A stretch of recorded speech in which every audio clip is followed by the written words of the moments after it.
السلام عليكم، كنتمنى تكونوا بألف خير وبصحة جيدة. رمضان مبارك سعيد، تقبل الله صيامكم وقيامكم. مرحبا بكم من جديد مع وصفات جديدة ومتنوعة. إلا جربتوها غتعجبكم بزاف وفي نفس الوقت سهلة وما كتاخدش كاع الوقت.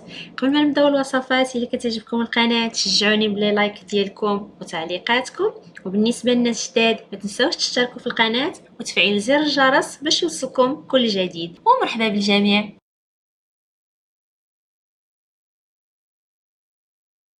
بسم الله، توكلنا على الله. اول حاجه غنبداو بها هي عجين البيتزا. ما غنعجنوها ما غندلكوها، ساهله مهله.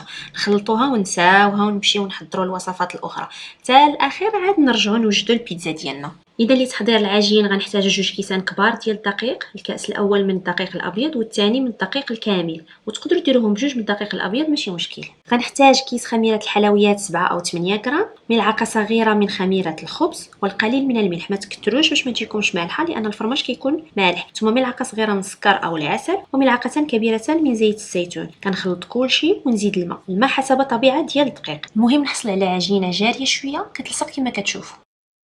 بلا ما تحتاجوا تدلكوها، انا خليتها تقريبا مده دقيقات ثم كنغطيها ونخليها ترتاح حتى كنسالي الوصفات الاخرى. وبقاو معايا حتى الاخير الفيديو، غنوريكم العجينه كي كتجي فاش كطيب. كتجي هشيشه وكتحمق، والسر كاين في طريقه الطياب ديالها. غندوزو دابا نوجدوا الديسير ديالنا. كيجي غزال ومنعش. غنحتاجوا 4 معالق كبار ديال نشا الذره او مايزينا. الفواكه اللي موجودين عندكم، انا درت تقريبا بنانه ونص، تفاحه، والقليل من الفراوله او الفريز، شويه ديال الكركاع الا كان موجود. غنستعمل نصف لتر من الحليب ونصف لتر من عصير البرتقال. كناخذ الحليب وكنزيد عليه 2 معالق كبار ديال المايزينا او نشا الذره وكنحرك مزيان. ثم كنزيد 2 معالق كبار ديال السكر وكيس من الفانيلا. كنخلط كلشي مزيان ومن بعد كنديرو على نار متوسطه. صافي، وكنبقى كنحرك حتى كيغلى ويبدا يتقال الخليط. من بعد كنقسم الصوص ديالي على 2 وكناخذ النصف الاول ونديرو في كويسات او قريحات وندخلو للثلاجه يبرد. الوقت اللي غنوجد فيه طبقه ثانيه. دونك خديت عصير البرتقال وزدت عليه 4 معالق كبار ديال السكر. الا كنتو كتبغيو الحلاوه ديروا 6 المعالق، لان الليمون فاش كيطيب كترتفع الحموضه ديالو، باش ما يجيكمش حامض بزاف ديروا 6. من بعد كنزيد 2 معالق كبار ديال نشا الذره، كيس من نكهه الزهر. تقدروا تعوضوه بملعقه من ماء الزهر الا كان متوفر، سينو تقدروا تستغناو عليه. وكنعاود نفس العمليه وكنبقى كنحرك حتى كيغلى الخليط ويبدا يتقال.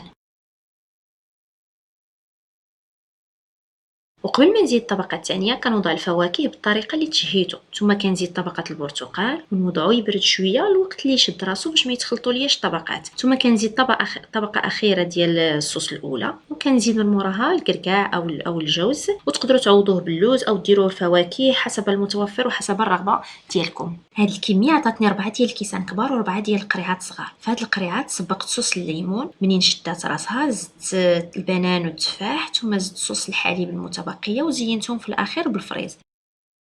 جاو واعرين، جربوهم ما غتندموش عليهم.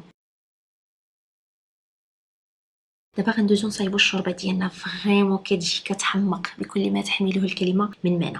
غنحتاجو البورو اللي هو الكرات، نقدروا نعوضوه بالبصل. استعملت 3 حبات صغيره وقطعه من صدر الدجاج فقط، كميه قليله. غنحتاج كذلك حبه متوسطه من البطاطس، وحبه كبيره من الجزر او خيزو، وحبه من اللفت، وحبه متوسطه من القرع او القرعه الخضراء. ثم قطعه صغيره من المكور اختياري اللي هو الكرومب او الملفوف. الخضر كلها كنقطعها مكعبات صغيره. ثم كنضيف حبه من البطاطس وحبه من الجزر، ما كنقطعهاش، كندور بها الشوربه.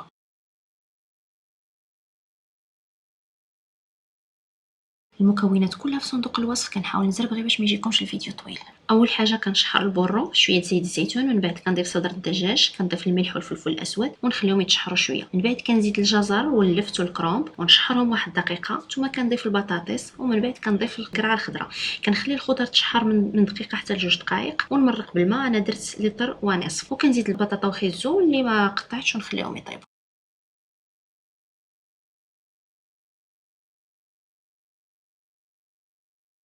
هنا زدت 3 ملاعق كبيره كرافس وملعقه صغيره معجون طماطم. وإلا حسيتو بالمرق نقص بزاف زيدوا شويه ديال الماء. انا هنايا زدت شويه ديال الماء.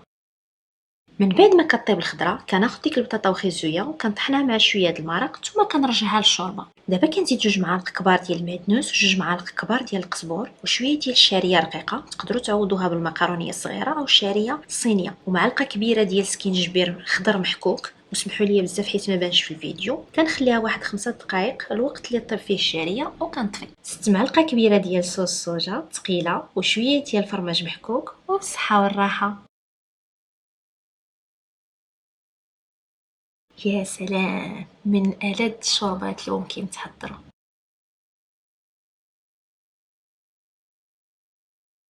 ندوزو نصايبو واحد الأكلة اقتصادية كتجي لذيذة ما فيها لا لحم لا دجاج. غتاخدو 2 حبات ديال الخيزو أو الجزر، واحد البصلة كبيرة، حبتان من القرعة الخضراء، زيتون مقطع، وشوية ديال الكورنيشون مقطع اختياري تقدروا تستغناو عليه، شوية ديال الفلفلة مخللة محمضة مقطعة كذلك تقدروا تستغناو عليها، طماطم مطحونة، وحبة من الكرومب أو الملفوف. كناخدو داك الكرومب كنقشروه ونغسلوه مزيان ونديروه يتفور على البخار، وتقدروا تسلقوه الا بغيتو ماشي مشكل.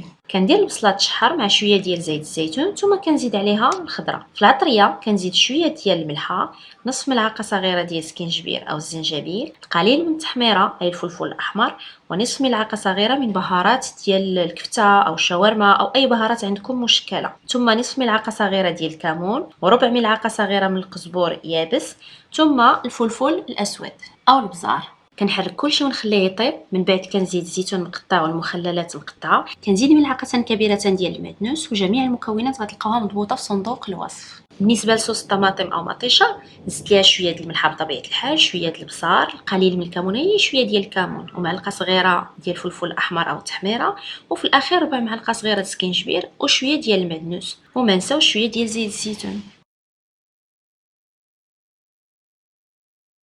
صافي، وكنخليها تغلى واحد 5 ديال الدقائق. ايوا دابا جا وقت نعمروا الوريقات الكرومب. كنوضعوا الحشوه وكنلويوهم كما كتشوفوا. الا بغيتو ديروا في الحشوه الكفته كذلك كيجيو رائعين، وتقدروا تزيدوا في الحشوه شويه ديال الفرماج محكوك كذلك كيزين ديك الحشوه وكيغنيها، كيغني المذاق ديالها.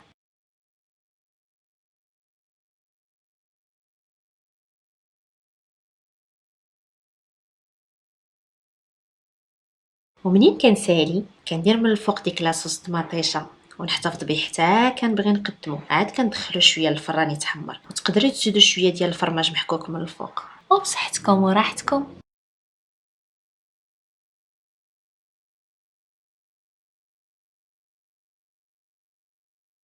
قبل ما ندوز نكمل البيتزا اللي عجينتها غتكون واجده وكتسنى، غنصاوب بالزربه واحد السلطه واعره. غنحتاج وريقات ديال الخس كما كتشوفوا، طماطم سوريز الا ما متوفراش استعملوا الطماطم العاديه ماشي مشكل. من بعد غنحتاج 2 معالق كبار ديال الابلي، داك القمح ما عرفتش شنو كيتسمى، ومعلقه كبيره ديال الكينوا، وزدت معلقه كبيره ديال هاد الكسكس كان عندي. ماشي ضروري ديروا هاد الحبوب، تقدروا تعوضوهم بالروز او البرغل، المهم اي نوع حبوب كانوا في الدار كنديروهم يتسلقوا مع شويه ديال الملحه. زدت شريحتين ديال لادان فيمي، تقدروا تعوضوهم بلانشون ولا كاشير ولا بلاش الا ما كانش كيعجبكم. ثم زدت حبوب الذره او المايس، وكندير علبه ديال الطون بالزيت ديالها، وهذا سر من اسرار السلطه.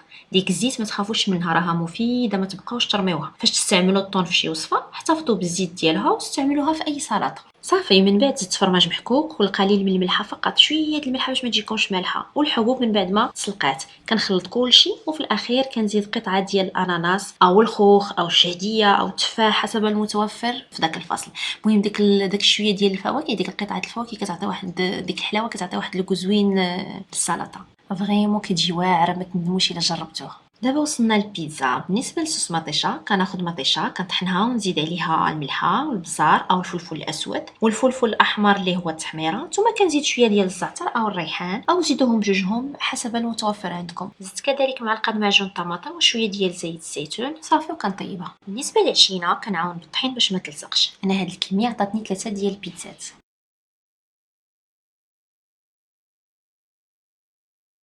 درت 2 بيتزات كات فروماج، استعملت فيها عده انواع من الجبن، وحده استعملت فيها لادان فيمي وفلفله حمراء. المهم الحشوه كتستعملوا اللي متوفر عندكم هنا باش كتاخذوا افكار. من بعد الطماطم كنبدا دائما بموزاريلا، ثم كنزيد الاجبان المتوفره، فروماج بلون، جبن، مازدام، ايدام، اللي عندكم، فروماج اللي عندكم. كتجي فريمون واعره، انا هذه هي المفضله عندي، وكتقام اقتصاديه على انك تشريها من برا. كندخلوها مباشره للفران، والسر اللي قلت لكم كاين في الطياب ديالها باش تجيكم لاباط زوينه. كنسخنوا الفران مزيان على اقصى درجه عندكم، خاصو يكون سخون بزاف. ثم كندخلوها باش طيب، وكنوضعها في الطبقه السفلى التحتانيه كاع، وكنبقاو واقفين حداها ما نغفلوش. كطيب في 2 دقائق تقريبا. كنقلبها غير تولي ذهبي فاتح بحال الا غير كتصفر شويه. نخليوش تحمر، ثم نطلعوها للفوق باش تحمر من الفوق ونخرجوها. كتجي لاباط غزاله، واخا دايرين فيها الكومبلي كتجي فنه. وانتم ديك الساعه الحشوه ديروا اللي يعجبكم وعلى حسب شهوتكم. وهاد الطبيله ديالنا وجدات. نتمنى تكون اقتراحات اليوم عجباتكم. ما تنساونيش بلي لايك ديالكم تشجيعاتكم، وشكرا على مشاهده الفيديو. من بعد غنزل لكم هاد الوصفات كل وحده في فيديو بوحدها، هكا اللي بغى شي وصفه يرجع ليها نيشان. ما بقى لي غير نقول لكم على بروشين فيديو ان شاء الله.